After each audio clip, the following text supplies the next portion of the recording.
Hey everyone, Sumo Spiffy here. Welcome to day 3 of Fantasy Week for Hatsu 2023. Today's game is Hoshitori. This might be the oldest sumo fantasy game in existence. 1994 is when it started. 1994. For those of you who don't know, I've mentioned it a couple of times on the channel, my day job is teaching in college. This game was in middle school when some of my students for the coming semester were born. It's kind of wild. This game is fairly simple in concept. You pick 13 wrestlers, you want to pick the guys who are going to have the most wins. But as a wise man once said, there are rules. So we're going to go over those rules and then we're going to get into figuring out what are some good picks for Hoshitori. So let's get into it. Okay, Hoshitori game rules. A Hoshitori is a game that involves picking the men you think will be good winners in the coming basho. Each Rikishi gets from 1 to 13 points assigned by the entry for each time he wins during the 15-day tournament. There are other ways to earn extra points as well. So let me show you the entry form so that makes more sense. As you can see, you put in your name, you put in your email, and then you put in your picks. It goes from 13 to 1, so you want to put the guys who you're most confident in at the top. So it's not just all the wins get added up. You want to rank them in the order where you think they're going to be from best to least good. Obviously, you don't want anyone bad. Scoring. Put your 13 Rikishi in order. The top guy gets 13, the next man gets 12, and so on. They have to be in Makuuchi. Okay, simple enough. The winner is the one whose Rikishi total the highest number of points at the end, including the following bonuses. Triple points for a Kinboshi, which don't matter because there's no Yokozuna. Double points for a Ginboshi. Now, I gotta point this out. A Maegashira, Komusubi, or Sekiwaki beats an Ozeki. And they even say here, note that in real sumo, the Kyokai only gives Kinboshi to Maegashira Rikishi, and officially doesn't even record Jinboshi at all. So this is for this game, okay? So good Maegashira wrestlers don't necessarily have an advantage because everybody below Ozeki can get these points. So that's worth keeping in mind. 10 points for any of the 3 Sancho prizes. Now those prizes are hard to get, and this is 10 points flat. So if you have well, again, there's no Yokozuna, so let's say you pick somebody who beats Takakeisho. Well, if you've got them in the 10-point slot, that one win is worth 10 times 2, whereas the prize for the whole tournament is only 10. So it's not that important. You want guys who are going to get a bunch of wins and hopefully pick up these prizes along the way, but they don't matter that much. If the Yusho winner is in your list, he'll get 3 extra wins. So you want the people who you think have the best shot at the Yusho higher up. Obviously, they would get the most wins too, but you know, that's just another reason to want your Yusho pick to be high in the order. Scrolling. Each Rikishi will get you 10 extra points for Kachikoshi, but will lose 10 points for Makikoshi. This is, holy shit, this is important. This right here is absolutely fucking critical because you see 10 points, but it's really worth 20 because you can't avoid this bonus or penalty. You're gonna get a plus 10 or a minus 10 on every single guy. So this is a 20-point swing for the tournament. For the ones at the bottom that are only getting 1 point per win, 2 points per win, 3 points per win, this is most of their points right there. If you pick a guy in the 1x slot that goes with a losing record, he's gonna have negative points. So you really, I think, you wanna play it safe. You wanna pick the guys who you're like, yeah, they're absolutely gonna get good records. But when you start to get into those other ones, they're like, I don't know about this guy, I don't know about that guy. You want to take the 60-40s to get a Kachikoshi versus the ones that are 50-50 to have a winning record, but might have a better chance at 9 or 10 wins. You want Kachikoshis, period. That's what this is telling me. Substitutes, you get one of them. If somebody leaves for illness, injury, whatever, they take that person's place. If somebody else leaves, then you just have an empty slot. That's what happens. Tiebreakers, all right, none of that is critical to understanding the game. So let's get started making some picks. All right, so the way I have this set up, we have 2 browser windows. We got the Banzuke on one side, we can talk about that, and then we can just move over right away and put our picks in. So let's start doing that. Who are the gimme picks? Well, obviously we've got Takakeisho, bing. Wakataka Kage, bing. Hoshoryu, bing. Takayasu is like a 90%. He's gonna get, see, this is where the Kachikoshis are really important, because we've talked about in other videos, Takayasu has a very high-end capacity, right? He can win the whole thing, but getting 12 wins instead of 8 is handy, but it's not as good as just not getting 7 wins, right? That's what we saw in the rules. We want to avoid those penalties. Now, if we pick Takayasu, and we probably will, he's going to be way up the chain, and so those extra wins are going to be worth a lot each. But still, if anything goes wrong with him, then we don't get those points for those wins because he's not winning, and we lose more points because of the Maki Koshi. So I'm putting him at a 90. We're almost certainly taking him though. Kirabayama, I would say, is another 90. Kotonowaka is probably a 90. And I'm putting these guys at 90, even though they've shown no reason for us to think that they're not going to get a winning record, just because things have been close enough lately that if anything goes wrong, they could slip a little bit and it wouldn't take much. Meisei, you know, he keeps getting it done, but I think he's more of an 80, and I think Wakamoto Haru is probably like a 75. So that's the Sanyaku, right? Who can we look at further down as a trustworthy pick? Okay, Abi, almost certainly going to be fine. I'm just going to check mark him.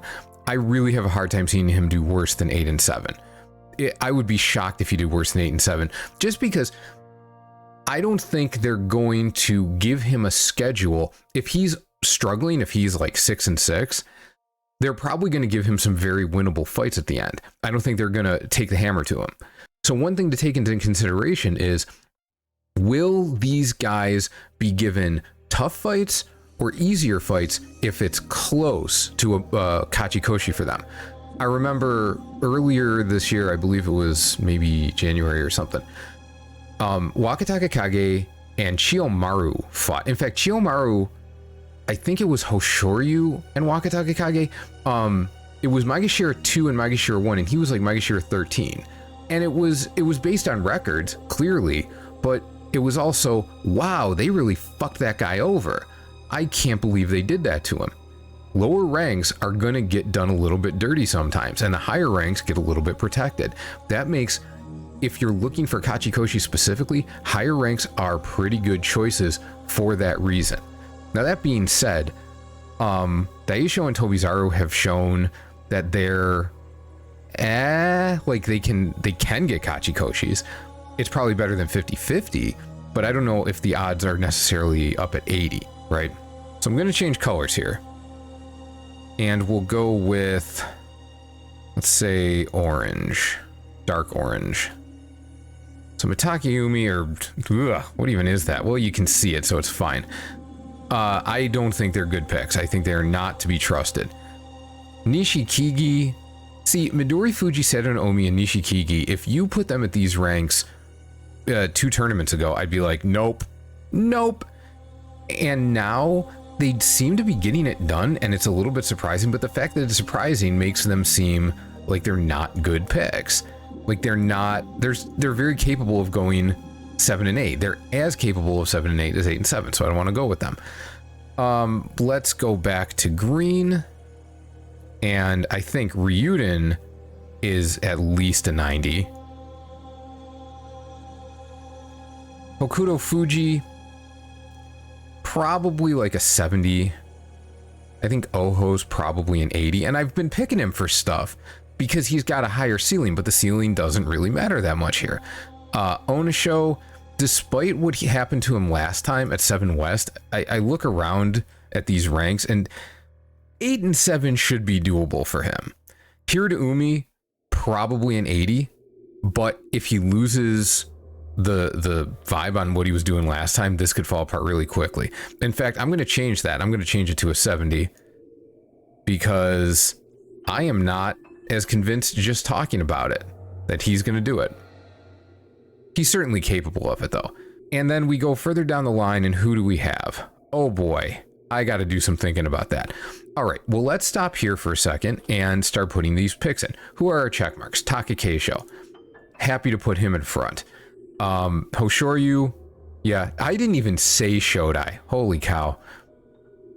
Hoshoryu, I think, is a very safe second pick. Wakatake Kage, third.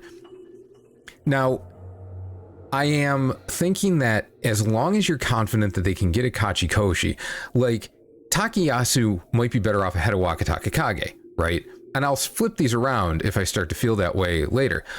But like, Abi is further down the list.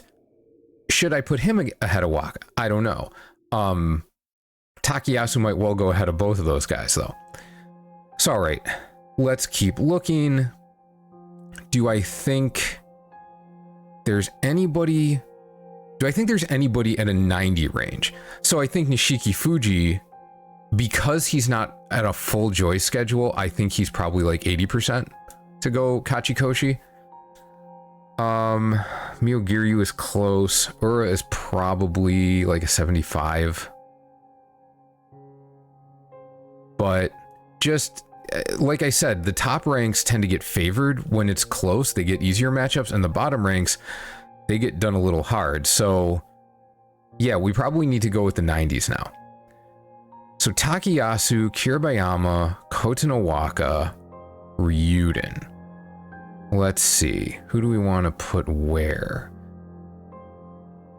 Well, I do think, I think I'm going to put Takayasu ahead of Abi. Yeah, I think I'm going to do that. Does that make sense, though? If I'm not going to put him ahead of Wakatake Kage, you know what? I've never played this game before, so I'm just going to put it like this, and if it wasn't the smartest way of doing it, so be it. It's probably not going to make a huge difference. So, 8. We've got Kirabayama, Kotonowaka, Ryuden. I think Kirabayama goes at the bottom of that pile, because he's shown the most ability to just kind of falter. Ryuden has a relatively forgiving schedule. Now, I was just having a conversation on Discord with somebody who thought Tobizaru was actually a better pick in Kachi Clash than Ryuden, and I can understand his point. Tobizaru is quite good, but he actually set up the win-loss records of Ryuden versus the guys from Maegashira 1 to Maegashira 10, and I think that actually doesn't speak too poorly for Ryuden's chances. I wouldn't be shocked if he's like 6-6, 7-5 getting into the end, but that is a really good position for him to go Kachikoshi from, so that's pretty reasonable. But I think I'm going to put him at 7 and Kotonowaka ahead of him. Kotonowaka, even when he doesn't look that good, which he didn't look great in the last tournament, he still manages to get his winning records and not just squeak to an 8-7. He went 9-6 last time.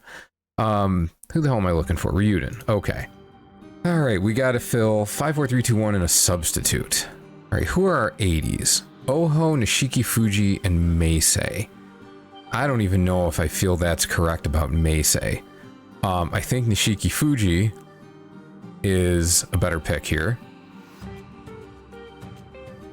And I just want to be clear, I do think Oho is a better high end than Ryuden, for example. I know I said that a few minutes ago, but to reiterate, this is about who's going to get the 8 wins.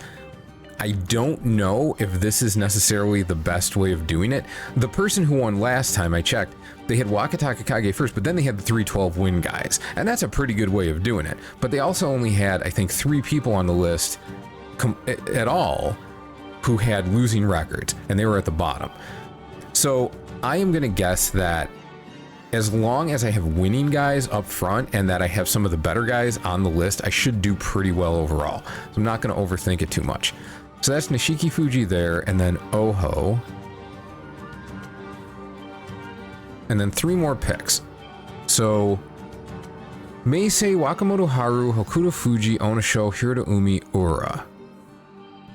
Now, do I think that anybody below that has a better chance of getting a winning record? Because somebody down here has got to end up with a winning record. They can't all go 6-9 or 7-8. In the last tournament, I counted, there were 40 guys active the whole time. So take out Terunofuji, take out Chiyotairyu. 28 of them finished from 6-9 to 9-6. And 7 of the leftovers had winning records. They had 10 or more wins. Not that many people completely blew ass. These guys could end up with a couple of 9-6s and a couple of 8-7s and a bunch of 7-8s and then some trash ass records. But who's gonna get those 9-6s? Can you tell? I can't tell. They can just win trade back and forth. They could all end up like 5-5, 6-4, and then get put up against higher levels towards the back half and then just get thumped down to 8-7. This is the most parity I've seen. So Sumo in general has had a lot of parity, and this is so much parity of mediocre, I'm sorry everybody if some of your favorite guys are in here, but relatively mediocre performances in just one chunk of 12 guys. I don't even know what to do with them. So I think the smartest thing to do is just leave them alone. Takano Sho, I like Takano Sho. I like how he fights. But that knee, I forgot about the knee. I'm so mad that over like 2 tournaments I kept believing in him, forgetting that his knee was busted up. I think we're just gonna have to go with, do we think, because if we go with Meisei and Wakamoto Haru, we're essentially saying that the entire Senyaku minus Shodai, and maybe even including Shodai, is gonna have winning record. What are the odds of that? Now that I'm thinking of it that way, I think we could see a lot of 8-7s and some thumpings put on the high Maegashira, because Mitakayumi could get beat down, Tamawashi could get beat down, Daisho could do not that well. Midori Fuji could very easily take most of his losses to the Senyaku and then make them up later, even if he still does okay. Tobizaru could go back and start smashing again, or he could pull a 5-10. Like, it's really hard to say. I think I'm gonna leave Meisei out of this one. I think I'm gonna go with Ura. And yes, I have been sort of looking for places where I can put Ura in and believe in him, but I do think at Maegashira 7 he should do okay. So we'll put Ura here. And then we're gonna go with, see, Hokuto Fuji. Yeah, 70's probably too high now that I'm thinking about it. We'll put Wakamoto Haru in the 2 slot. And Hiradu Umi and at the bottom. Do I like that? I appreciate this game. I really appreciate this game because it does exactly what I think it's trying to do. If you had to pick 7 guys, 8 guys, it's like, all right, I'll just take the guys at the top and see what happens. 13, you have to start thinking about the hard choices. You are going to have some difficult decisions to make. And boy, these last ones are kind of rough. I don't feel like I just picked 13 Kachikoshis. I don't see how I possibly could have. And yet, I don't know who to trade out. I have no idea. Myogiryu, like I said in the Kachi Clash video, 6 West feels like the flight of Icarus for him, and yet he still could go 8-7. I absolutely could see that happening. I think this is good though. I think we're gonna run with this. I will put, see, who's gonna be a good substitute though? That I don't know either. Onisho, Meisei, Hokuto Fuji. Onisho, Meisei, Hokuto Fuji. Well, if somebody gets hurt, who do we think it's going to be? Well, probably Takayasu, but guys have been healthy. Guys have been sticking around, so it's very likely nobody goes Kyujo and it won't matter. We'll go with Hokuto Fuji, just because Captain Faceplant is fun and I enjoy watching him fight. All right. Tiebreaker, they do paper, rock, scissors. I don't actually know how it matches up, but hopefully I won't need to win a tiebreaker against anybody. And those are our picks for Hoshitori, the 3rd game of Fantasy Week for Hatsu 2023. Come back tomorrow as Fantasy Week continues. I'll see you then. Have a great day.